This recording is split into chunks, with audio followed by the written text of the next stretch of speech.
How you doing, Dr. Ulysses Jackson? Welcome back to another Mental Health Monday. Where today on Mental Health Monday, we're going to discuss being an introvert and being alone.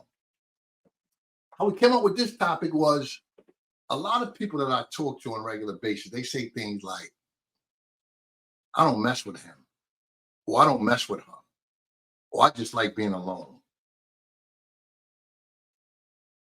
Those aren't bad things to say, but we have to kind of define, how did we get to this point? Why don't you mess with anybody? Why don't you mess with him or her? Or why don't you go around people? Sometimes it's a reason why somebody don't do that. You know, I have my reasons and you have yours. Well, let's look at some characteristics that go with when someone's an introvert or they just like to be alone. First of all, you might be a person who likes to be quiet and you're reserved. And that's the opposite of an extrovert, where you want to be out. You want to be the life of the party. You want to be seen. You want to be upfront. You want to be involved. You want to be on the go. Those are outgoing traits. But today we're not going to talk about an extrovert. We're talking about the introvert that kind of relishes on being by themselves, being more reserved and with themselves. So when you talk about being alone and kind of being an introvert, this could mean that a person is more comfortable being by themselves or with very few people. It doesn't mean that it's really an issue. You know, it's not an issue till it becomes an issue. So a lot of times I might find, you know, my girlfriend, my partner, whatever, she might be at work, my son is in school, my daughters are working. And I might have long, extensive times where I'm alone. I'm not doing no clinical notes. I'm not doing anything that is taking up too much of my time. So I have some time alone, watch a nice movie, read a book, do something that entails me being with me and getting comfortable with me. So every time when you're not in the crowd or on the go and you're not invited to every party and you're not at every party, that's not a bad thing, man. You get to, we spend 8 hours sleeping, they say. 8 hours working, that's 16 right there. Come on. And we got family and friends in our social life. It gets to a point where is the you time? Some of us may want to be alone because of past experience, cause trauma, that cause us to not trust people. You might be like, you know what, every time I'm with him or I'm with her or I'm with them, I get burnt on the deal. So I'd rather, start to be alone. You know what I'm saying? So it could be a lack of trust for other people.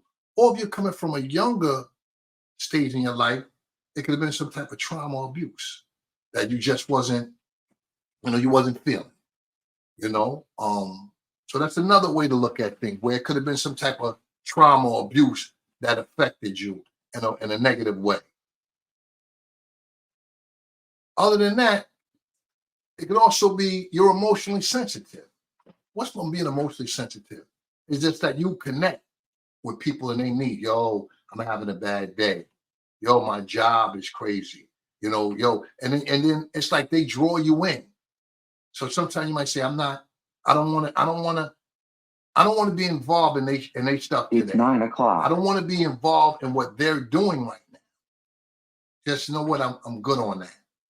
I'm a chill. You know what I'm saying? Because you're emotionally sensitive to when you hear things and it becomes exhausting. You know what I'm saying? We call them sometimes emotional vampires, where you say, when I talk to him or I know when I talk to her, it's going to be a problem.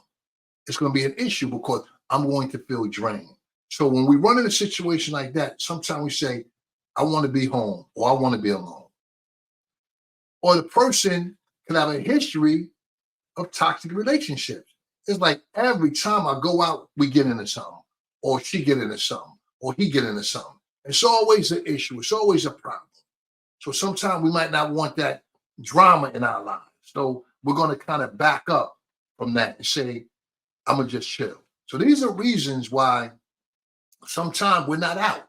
We don't just go out too much. We're like, I'm not going to run out there and just be with a bunch of people. I'm going to chill by myself.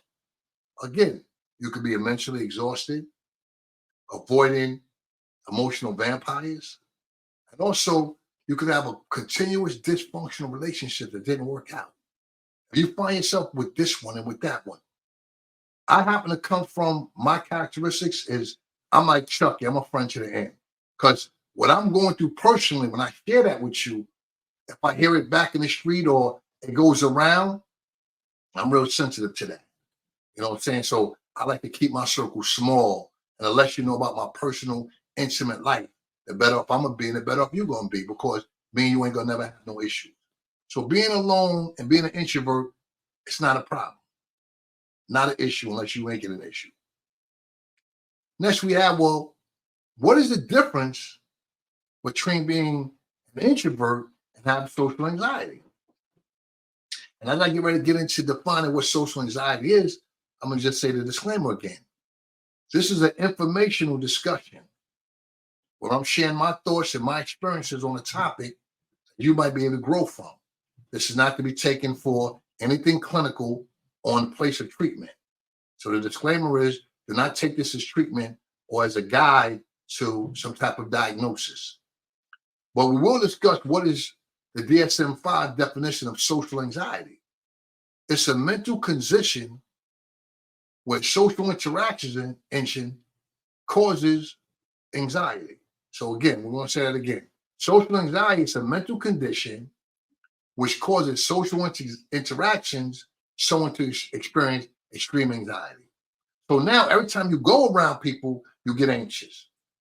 You're very anxious. You know, it's getting to a point where when I'm around them or I'm in that crowd, I get anxious. It's a difference between being an introvert and social anxiety. Two different things. And we may hear persons say, I don't want to mess with these people, or I'd rather just be at home. Are these traits of being an introvert, or these traits of social anxiety?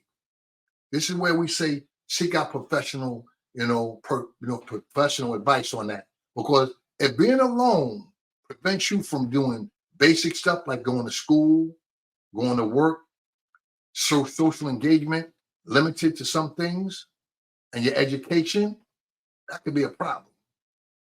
So sometimes people come back home from incarceration or long stays in which they was involved with a lot of people. They might say, you know what? I'm going to take this time for me. So understand a person's social engagement. Understand where a person's coming from. What makes them like that? You know, they could have been in an abusive marriage where they couldn't go out. And now they want to go out and be an extrovert and be the life of the party. They meet somebody that's studying for a test, trying to get a license, trying to get their master's, completing a degree, getting a trade. They get shut down for that time. You know, someone that now is a new father, a new mother, and being home. So it's different traits that bring you to say, you know what, I'm going to chill. It ain't always I came home from jail or I have social anxiety, but it's also comfortable when you get to know who you are. Knowing your neighbor, knowing your partner, beautiful thing. But when you get to know you, it's a different ball game.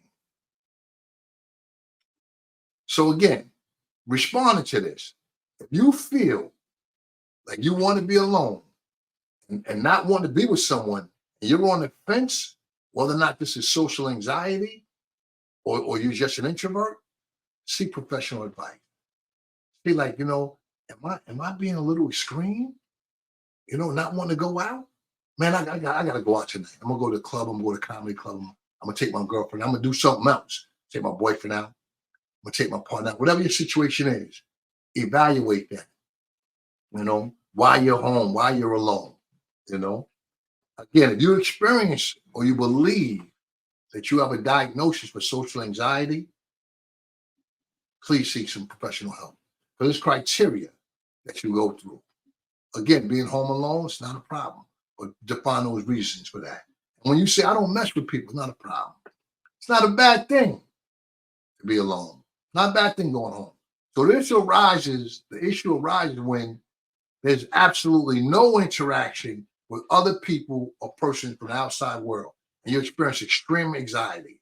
Now, relationships are affected. Your occupation is affected. Your social life's affected. Your education is affected. Now it's extreme. Now you really need to seek some type of help when you feel trapped, where you just don't want to go out. So understand the difference between being an introvert and an extrovert. You know what I'm saying? and so what social anxiety is. So today we just discussed Mental Health Monday with it's okay to be alone. Don't be too extreme. Find your balance on why you want to be alone. Again, this is Dr. Ulysses Jackson.